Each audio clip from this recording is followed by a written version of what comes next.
Is the Scythe the brand new best melee weapon in Cold War Zombies? That's what we're going to be trying to find out in today's video. First things first, there is quite a lot of things happening with the Scythe. Number one, it came out for like less than an hour. You were able to unlock it. If you didn't unlock it, unfortunately now it is unavailable and we don't exactly know when it is coming out. Treyarch did release like a blog post saying later this year, but I feel like it's 100% going to be later this week. If I'm wrong, my bad. So there's a lot of people that unfortunately have not unlocked the Scythe, but today I will still be doing this video so you can check it out and see how it plays, if it's better, and if it can beat that goddamn E-tool, that one melee weapon that is actually competing with the Scythe on the best melee weapon. But you know, there's that huge fan base that always follows the E-tool and they scare me, okay? The E-tool people, they scare me, man. God damn it, they're so aggressive and they're like, no, E-tool best weapon. Well, you know what? The Scythe is the best melee weapon ever. No, it's not. I'm just gonna say that straight off the bat. Unfortunately, the Scythe is not the best melee weapon, but at least it is the coolest melee weapon in my opinion. You know, you could be running around with a tiny little shovel and, you know, bonk people on the head, or you could be running around with a ginormous Scythe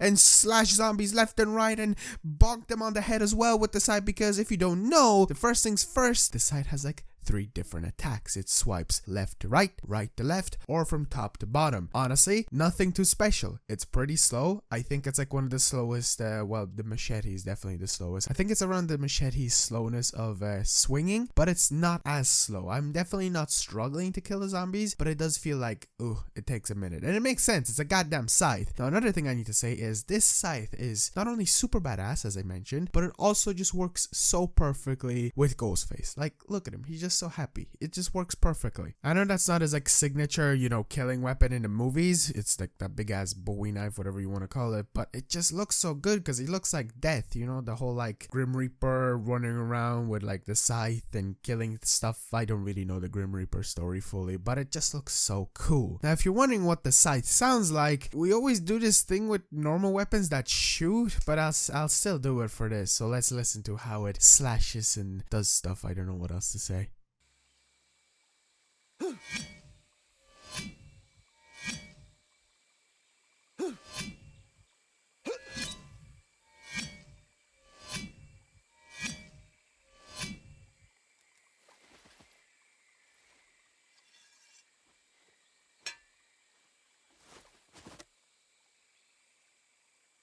Now, it doesn't change sound when you pack-a-punch it, whereas other weapons, when you pack-a-punch them, when they shoot, they sound differently. But still, I wanted to include this little segment so you can get a bit of a sense of how it behaves. Now, something really cool with using the Scythe on zombies is it doesn't only kill one zombie at a time. It can actually kill up to, I think, 3 from what I've noticed. Now, you think killing multiple zombies at a time would only be with the ability of swiping left or right or right or left, but it's actually with all 3 of them. So you can end up just swiping from the top to bottom and you'll kill like up to 3 zombies, or maybe it's even more. I keep saying 3, but I think it's 3 from my memory. I should be watching gameplay. You're probably seeing gameplay of the Scythe right now, so you can tell. But it's a really cool addition, and it just kind of makes you feel like you're using a Scythe. Because if you don't know, the main Scythe purpose in real life is to cut grass. Yeah, and we're using it to cut zombies' limbs off and kill them, which is pretty cool. You know, I won't lie. Again, going back to the whole, like, it's a goddamn Scythe. I've been super excited for this weapon because it's a Scythe. Look at it. It's all sharp and big and cool. And another thing, the camo coverage on this is amazing. Like, look at that. It just looks so good. I don't know what it is about it. You know, you have other melee weapons like the E-tool, you know, we keep going back to the E-tool where it covers their whole thing and like it's all just one thing. This has texture. I don't have Dark Ether unlocked on it yet because I don't really play that much zombies. I know I shouldn't be making this video if I'm not playing much zombies. Goddamn Scythe enough to have an opinion on it, okay? But the pack-a-punch camos on this bad boy just look absolutely phenomenal. I dare say it's beautiful. It's stunning, and I cannot believe how badass it goddamn looks. And looking at the main menus, Dark Ether and everything else, it just looks absolutely beautiful. Don't know what that was. Every single time I do these reviews now, I just go off like I don't know what happens to me. I just get in the zone, you know. We're in the zone right now. I haven't got up to the health cap because I'm also not that very good with the melee weapon, but it's pretty good. It did, you know, good enough damage. But with any melee weapon, if it's not the E-tool or the Scythe, because they just melee super fast, I won't recommend for you to go up to super high rounds. It's just not a good idea. You'll end up going down super fast because the speed on this thing is not the best. As I've mentioned, it is pretty slow, but hey, hey, as I said, it's actually really cool and badass. How many times am I gonna say it's badass? I don't know. As many times as possible, because this thing is just so cool. Like, you're running around with a scythe. Who does not love that idea of running around with a stick and a blade on the end of it? That's what a scythe is. If you know more Scythe history, don't be shy to share it down in the comments below. I'm really interested in some Scythe history. You know what? I just looked up some Scythe history myself. If you're wondering about when it was made, it was invented in about 500 BC and appeared in Europe during the 12th and 13th century. Initially used mostly for mowing grass, it replaced the sickle as the tool for reaping crops by the 16th century. The scythe allowing the reaper to stand rather than stoop. What?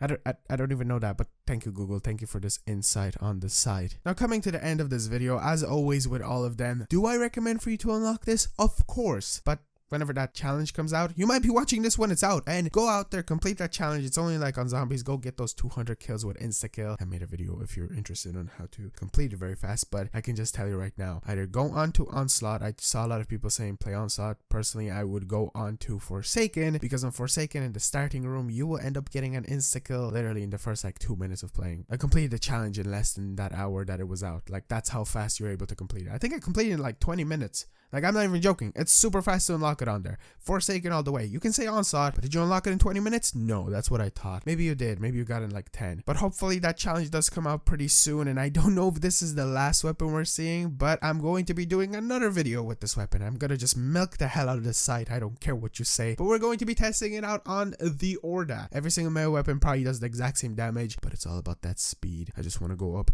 and slice and dash at Orda's feet and stuff like that. I realized that this video went from being a review of the scythe to me looking at the history of the scythe to me talking about slashing Orda's feet. But if you did enjoy this video in any kind of way, be sure to drop a like on the video. Be sure to subscribe. We're on the road to hitting 32,000 subscribers. We're on 31.7 as of the time that I'm recording this, which is pretty damn cool. And if you did watch this far into the video, be sure to comment down below some history on the scythe. Yeah, I know I already asked that, but if you just look up the history of the scythe and inform people about the history of the scythe. Anyway, thank you so much for watching. Hopefully I did give you a basic idea if this weapon is worth unlocking and using, and this wasn't a multiplayer review because multiplayer is poo-poo. Anyway, I'll see you guys in the next one. Peace out.